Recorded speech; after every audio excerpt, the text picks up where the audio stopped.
আমি আর ঘরে বসতে পারি নাই।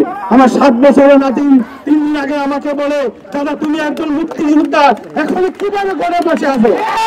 আজকে 55 বছর পরে আবার আমরা সেই স্বাধীনতাকে খুললো আর সে প্রতিধ্বনি শুনতে পাচ্ছি যে স্বাধীনতা অর্জন করা যত না কঠিন, স্বাধীনতা রক্ষা করা তার চেয়ে আরো বেশি কঠিন। যারা পরিচিত মুক্তিযোদ্ধা আছেন, আপনারা এই মুহূর্তে রাস্তায় নেমে আছেন, আমার এই ছেলেদের, আমার নাতিদের, আমার সন্তানদের পাশে দাঁড়ান। আমরা 1971 সালের মুক্তিযোদ্ধা। সেদিন 1971 সালে পাক বাহিনীদের যে অত্যাচার আমাদের উপরে নেমে এসেছিল, সেই অত্যাচারে প্রতিবাদ করতে গিয়ে আমরা সেই সময় আমরা ছিলাম 17-18 বছরের যুবক। সেদিন আমরা রাস্তা নিয়েছিলাম, সেদিন আমরা অস্ত্র হাতে নিয়েছিলাম এই দেশকে স্বাধীন করার জন্য। আমরা দেশ স্বাধীন করেছি, আমার অনেক ভাই শহীদ হয়েছে, আমরা গাজী হয়ে ফিরে এসেছি। আজকে 55 বছর পরে আবার আমরা সেই স্বাধীনতাকে খুললো আর সে প্রতিধ্বনি শুনতে পাচ্ছি।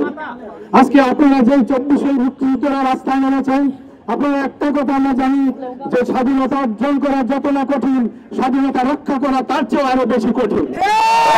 আমাদের স্বাধীনতা আজকে যে দিকে চলে যাচ্ছে, আমরা মনে হয় না আমরা স্বাধীনভাবে স্বাধীন জাতি হিসাবে বাঁচতে পারবো।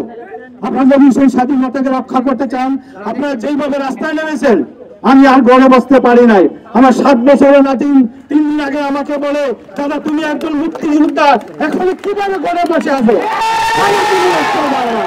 সেই নাতিদের ইয়েতে উদ্বুদ্ধ হয়ে আজকে আমি তোমাদের সাথে সম্মতিকর্তা জানার জন্য আমি এখানে উপস্থিত হয়েছি। তোমরা জানো আমরা 2 ভাই 1971 সালের যুদ্ধে 2 ভাই মুক্তিযুদ্ধে অংশগ্রহণ করেছিলাম।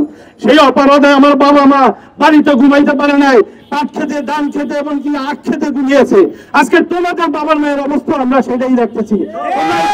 অংশগ্রহণ করছে বলে তোমার বাপ মাদের উপর যে অত্যাচার অভিযান করা হচ্ছে, ঘর থেকে ধরে নিয়ে যাচ্ছে, সেই আমি আজকে রাগে গোসে আসলে আমার বয়স 70, সেই 70 বয়সে আজকে তোমাদের পাশে আমি দাঁড়িয়েছি। তোমার সাথে আমরা ইনশাল্লাহ আছি।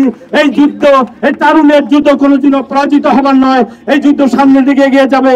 আমরা অভিভাবকরা, আমরা মুক্তিযোদ্ধারা তোমাদের পাশে থাকবো। এক্ষেত্রে আমি একটা অনুরোধ করবো, যারা বাংলাদেশের প্রকৃত মুক্তিযোদ্ধা আছেন সকল ভাইকে বলবো, আপনারা যারা পরিচিত মুক্তিযোদ্ধা আছেন, আপনারা এই মুহূর্তে রাস্তায় নেমে আছেন, আমার এই ছেলেদের, আমার নাতিদের, আমার সন্তানদের পাশে দাঁড়ান। যেমন 1971 সালে আমার মা বাবা, আমার দাদা দাদি সবাই আমাদের জন্য দোয়া করেছিল, আমাদের জন্য নফল রোজা রেখেছে, নফল নামাজ পড়েছে, যাতে আমরা সুস্থভাবে ফিরে আসি। আল্লাহ আমাদেরকে ফিরিয়ে এনেছে। আমরা আপনাদের জন্য, আমরা গত 7 দিন যাবৎ আপনাদের জন্য নফল নামাজ পড়ছি, রোজা রাখছি এবং আপনাদের ভালো সুস্বাস্থ্য এবং সুস্থতা, নিরাপত্তা কামনা করছি।